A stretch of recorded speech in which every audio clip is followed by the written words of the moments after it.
I stared at the diary in my trembling hands, the last page whispering my name, written 20 years before I was even born. My knees buckled. My own classroom, the place I'd taught hundreds of children about truth and courage, was hiding a secret that belonged to me. The handwriting was delicate, frightened, the words almost fading into the paper. Greater than. If you're reading this, you deserve to know who you really are. I remember whispering, What does that mean?" The air was heavy, like the walls themselves were holding their breath. You're probably wondering how a simple teacher like me ended up unearthing a secret that would tear my identity apart. Let me tell you everything, from the beginning.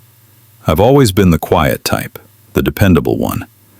I became a teacher because I wanted to give children what I never had: stability, warmth, safety. My mother raised me alone, working double shifts at the hospital. She never talked about my father, only saying he wasn't ready to be a parent. I didn't press her. Love teaches patience, I thought. When I got my first teaching job at the same old school I once attended, she cried with pride. "This place made you who you are," she said, and I believed her.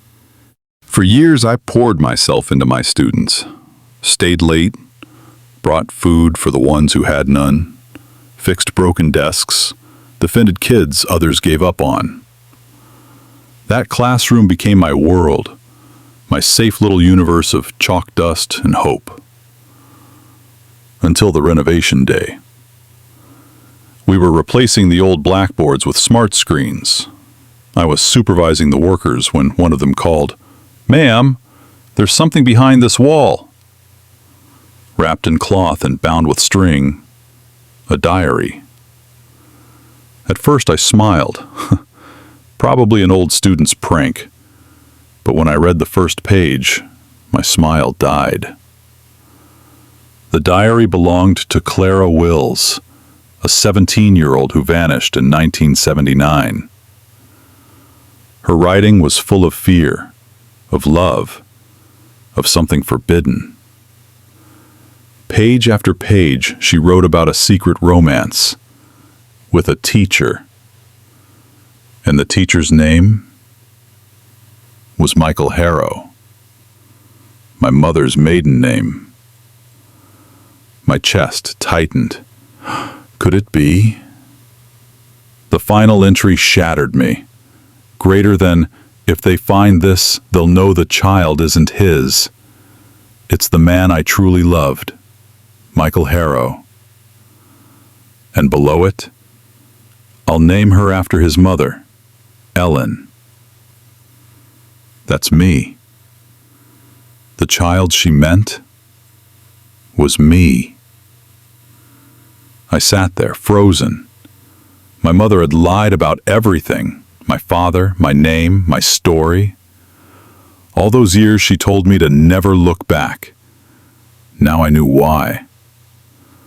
I felt like a stranger inside my own skin.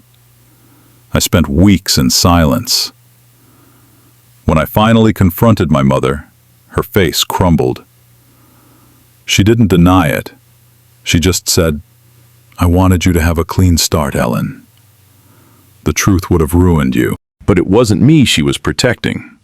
It was herself.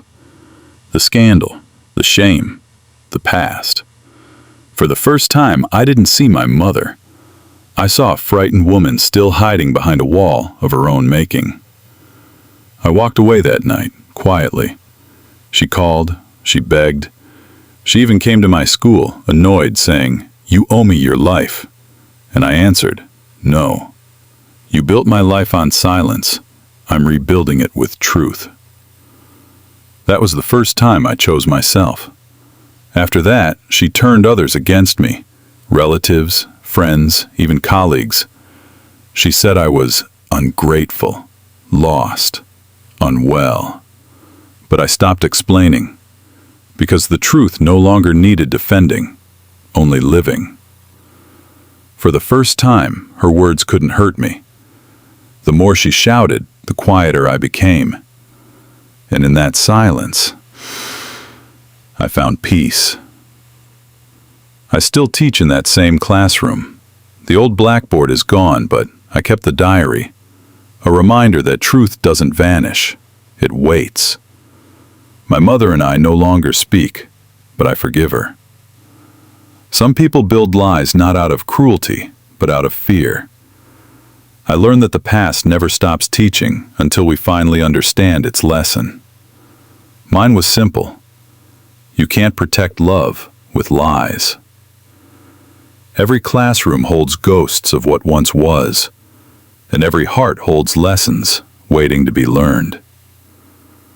Tell me, have you ever uncovered a truth that changed everything you believed?